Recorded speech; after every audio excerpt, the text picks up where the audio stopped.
नमस्कार। आज हम एक बहुत ज़रूरी चीज़ पर बात करेंगे। ज्वेलरी बिजनेस को समझने और बढ़ाने में ये काफ़ी मदद करती है। एवरेज बिल साइज मतलब सोचिए, अगर हर ग्राहक थोड़ा सा ज़्यादा खरीदे तो बिजनेस कितना बढ़ सकता है। हाँ, इसको कई लोग एवरेज टिकट साइज या फिर बास्केट साइज भी बोलते हैं।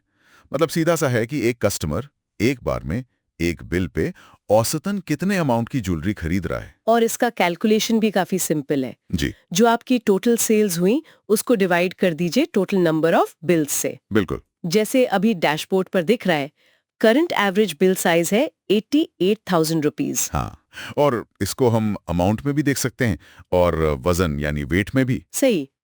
तो ये एनालिसिस बिजनेस के लिए इतना जरूरी क्यों है? देखिए, सेल्स बढ़ाने के मोटे तौर पे दो ही तरीके हैं। या तो आप कस्टमर ज्यादा ले आइए या फिर जो कस्टमर आ रहे हैं उनसे ज्यादा की खरीदारी करवाइए। अच्छा। तो ये जो एवरेज बिल साइज है ना, इस पर फोकस करना मतलब हर कस्टमर से बिक्री बढ़ाने की तरफ काम करना। ये एक स्मार्ट तरीका है। जैसा आपने कहा, करंट एबीएस यहाँ 88,000 दिख रही है। इंटरेस्टिंग। लेकिन क्या ये 88,000 का आंकड़ा सभी तरह की सेल्स को मिलाकर बना है? क्या हमें सारी सेल्स देखनी चाहिए? बहुत अच्छा सवाल पूछा आपने। यहीं पर थोड़ी सी बारीकी है जिसे समझना जरूरी है। ओके। जनरली हमें सिर्फ रिटेल सेल्स टाइप पर फोकस करना चाहिए। तो इस डैशबोर्ड में ऊपर सेल्स टाइप फिल्टर का इस्तेमाल करके रिटेल चुनना जरूरी है। क्यों? रिटेल ही क्यों? क्योंकि अगर इसमें आरडी सेल या होलसेल बिक्री भी जुड़ गई, हाँ। जिनका टिकट साइज नेचुरली काफी बड़ा होता है, तो आपकी जो एवरेज रिटेल कस्टमर की खरीदारी है उसका सही अंदाजा नहीं मिलेगा। एबीएस बेवजह ज्यादा दिखेगी। समझ गई। तो रिटेल फिल्टर लगाने से हमें असल कस्टमर बिहेवियर का ज्यादा क्लियर आइडिया मिलेगा। एग्जैक्टली।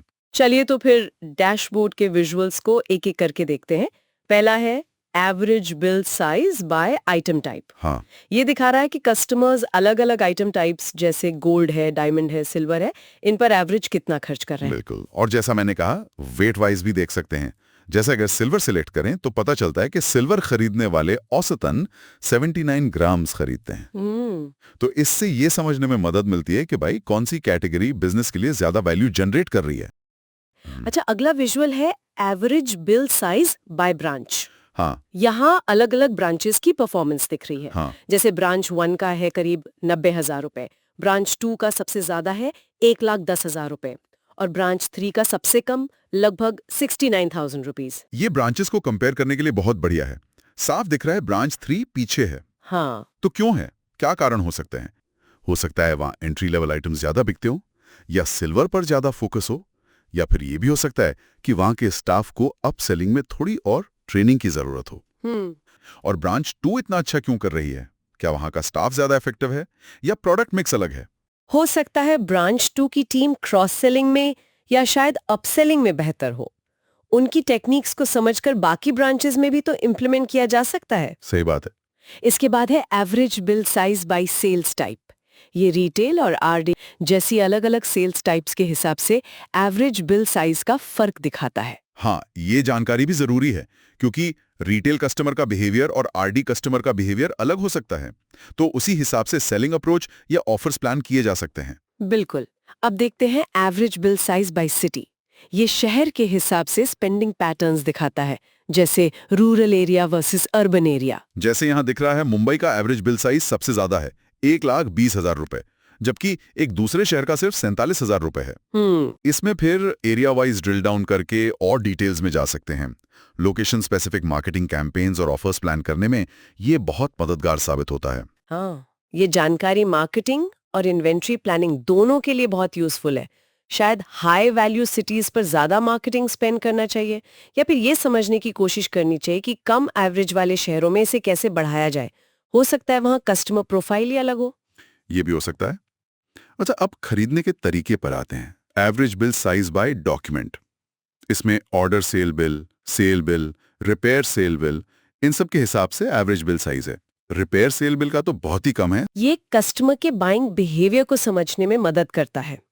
जैसे ऑर्डर देकर खरीदने वाले कस्टमर्स हो सकता है वो पहले से प्लान करके कोई बड़ी परचेज कर रहे हो तो उनका एवरेज ज्यादा हो, और रिपेयर का कम होना तो नॉर्मल है, वो तो छोटी मोटी फिक्सिंग्स होती हैं ज्यादातर। हाँ, वो तो है। फिर आता है average bill size by item name, मतलब स्पेसिफिक आइटम्स का एबीएस। हाँ, जैसे बैंगल्स का एवरेज बिल साइज क्या है, नेकलेसेस का क्या है वगैरह। इससे क्या फायदा? इससे पता चलता है कि कौन से खास प्रोडक्ट्स एवरेज बिल वैल्यू को ऊपर खींच रहे हैं। अब एक बहुत महत्वपूर्ण visual, average bill size by salesman. हाँ, ये तो परफॉर्मेंस देखने के लिए जरूरी है। हर सेल्समैन का इंडिविजुअल एवरेज बिल साइज। बिल्कुल, क्योंकि सेल्समैन ही तो वो पर्सन है जो कस्टमर से डायरेक्ट बात करता है। वही अपसेलिंग और क्रॉस सेलिंग कर सकता है। बिल्कुल, जैसे कस्टमर 50,000 की चीज देख रहा है तो उसे समझाना कि 70,000 वाली क्यों बेहतर है, ये हुई अपसेलिंग। या फिर रिंग के साथ मैचिंग इयररिंग सुझाना, ये क्रॉस सेलिंग। इससे एबीएस बढ़ता है। हाँ, ये तो सीधा स्टाफ ट्रेनिंग और मोटिवेशन से जुड़ गया है। बिल्कुल, इससे साफ पता चलता है कि स्टाफ की ट्रेनिंग कितनी जरूरी है। अब चलते हैं तीसरे विजुअल पर, monthly average bill size trend. ये एक लाइन चार्ट है। हाँ, ये दिखाता है कि महीने दर महीने एबीएस का ट्रेंड क्या रहा, ऊपर गया, नीचे आया या फ्लैट रहा। हाँ, और इसका फायदा यह है कि अगर आपने एबीएस बढ़ाने के लिए कोई खास एक्टिविटी की, मान लीजिए जनवरी 2025 में कोई स्कीम लॉन्च की, अच्छा, तो आप इस चार्ट में देख सकते हैं कि उसका असर हुआ या नहीं। पिछले महीनों के मुकाबले जनवरी में एबीएस बढ़ा या नहीं। और इसे सेल्समैन वाइज भी फिल्टर कर सकते हैं, किसी एक सेल्समैन का मंथली ट्रेंड देखने के लिए। हाँ बिल्कुल, और ईयर ओवर ईयर कंपैरिजन भी कर सकते हैं। तो सेल्समैन के परफॉर्मेंस का सीधा असर बिल साइज पर दिखता है। ये जानना तो बहुत जरूरी है। लेकिन एक सवाल मन में आ रहा है, क्या सिर्फ एवरेज बिल साइज बढ़ाने पर फोकस करने से कभी ऐसा नहीं हो सकता कि ग्राहक अनुभव पर असर पड़े? मतलब अगर सेल्समैन ज्यादा पुशी हो जाए। ये बहुत अच्छा सवाल पूछा आपने। बिल्कुल, संतुलन बहुत जरूरी है। देखिए, लक्ष्य ये नहीं है कि ग्राहक को जबरदस्ती ज्यादा बेचें। हाँ, लक्ष्य है उनकी जरूरतें समझकर उन्हें सही सुझाव देना, जिससे उनको वैल्यू मिले। तो ट्रेनिंग इसी संतुलन पर फोकस होनी चाहिए। सही बात। अब है average bill size by customer name. ये उन टॉप कस्टमर्स को हाईलाइट करता है जिनका एवरेज बिल साइज सबसे ज्यादा है। हाँ, जैसे यहां दिख रहा है, कस्टमर 398 औसतन 1,00,000 रुपए की खरीदारी करते हैं।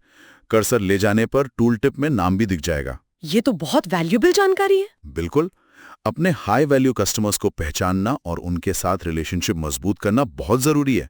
इनके लिए लॉयल्टी प्रोग्राम्स या पर्सनलाइज्ड ऑफर्स बनाने में ये मदद करता है। फिर है average bill size by festival. ये दिखाता है कि दिवाली, अक्षय तृतीया जैसे अलग अलग त्योहारों पर एवरेज बिल साइज कैसा रहता है। हाँ, ये फेस्टिवल स्पेसिफिक ऑफर्स और स्टॉक प्लानिंग के लिए जानना बहुत जरूरी है।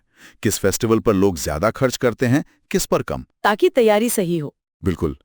अब देखते हैं सेल्समैन मैट्रिक्स। ये एक टेबल है। हाँ, इसमें रोज में सेल्समैन है, कॉलम्स में महीने और सेल्स में उनका उस महीने का एवरेज बिल साइज अमाउंट है। इसे फुल स्क्रीन करके कॉलम्स की विड्थ भी एडजस्ट कर सकते हैं। ये सभी सेल्समैन की मंथली परफॉर्मेंस एक साथ कंपेयर करने के लिए एक बेहतरीन टूल है। कौन कंसिस्टेंट परफॉर्मेंस दे रहा है, कहाँ डिप आया है, ये सब एक नजर में पता चल जाता है। काफी डिटेल्ड है ये। और आखिर में है bill wise, group wise analysis. हाँ, ये बिल वैल्यू के ग्रुप्स बनाता है। जैसे 25,000 से कम कितने बिल हैं, 25 से 50,000 के बीच कितने हैं, और इसी तरह 5 लाख से ज्यादा वाले कितने हैं। अच्छा, जैसे यहाँ दिख रहा है कि 318 कस्टमर्स ने 5 लाख से ज्यादा की खरीदारी की है। हाँ, और इसे डॉक्यूमेंट वाइज और ब्रांच वाइज भी देख सकते हैं। इससे कस्टमर बेस का वैल्यू वाइज सेगमेंटेशन समझने में मदद मिलती है। किसी ग्रुप पर क्लिक करके उन कस्टमर्स की पूरी लिस्ट भी देख सकते हैं। ठीक है। बस एक चीज ध्यान रखनी है कि इस खास विजुअल पर ऊपर के फिल्टर्स जैसे आइटम टाइप या सेल्समैन वाले वो काम नहीं करते। ये ओवरऑल पिक्चर देता है। समझ गई। तो ये सारे विजुअल्स देखने के बाद अब असली सवाल आता है कि एवरेज बिल साइज बढ़ाया कैसे जाए। हाँ, क्या तरीके हो सकते हैं? हाँ बिल्कुल, इसके कई जाने माने तरीके हैं। एक है क्रॉस सेलिंग, मतलब कस्टमर अगर रिंग ले रहा है तो उसे मैचिंग इयररिंग्स या पेंडेंट भी दिखाइए। ठीक है। दूसरा है अप सेलिंग, कस्टमर जो बजट बता रहा है उससे थोड़ा ऊपर का लेकिन बेहतर वैल्यू वाला प्रोडक्ट दिखाइए। ओके। फिर आप मिनिमम बिल वैल्यू पर ऑफर्स दे सकते हैं, जैसे 1,00,000 की खरीद पर मेकिंग चार्ज में कुछ छूट। हाँ, ये भी होता है। लॉयल्टी पॉइंट्स देना भी एक तरीका है। और सबसे जरूरी, अपने स्टाफ को सही ट्रेनिंग देना और उन्हें इंसेंटिव्स देना ताकि वो एक्टिवली एवरेज बिल साइज बढ़ाने पर फोकस करें। बिल्कुल, ट्रेनिंग और मोटिवेशन बहुत जरूरी है। तो हमने देखा कि एवरेज बिल साइज का ये एनालिसिस ज्वेलरी बिजनेस में बेहतर फैसले लेने, स्ट्रैटेजी बनाने और आखिर में प्रॉफिट बढ़ाने के लिए कितना पावरफुल टूल है।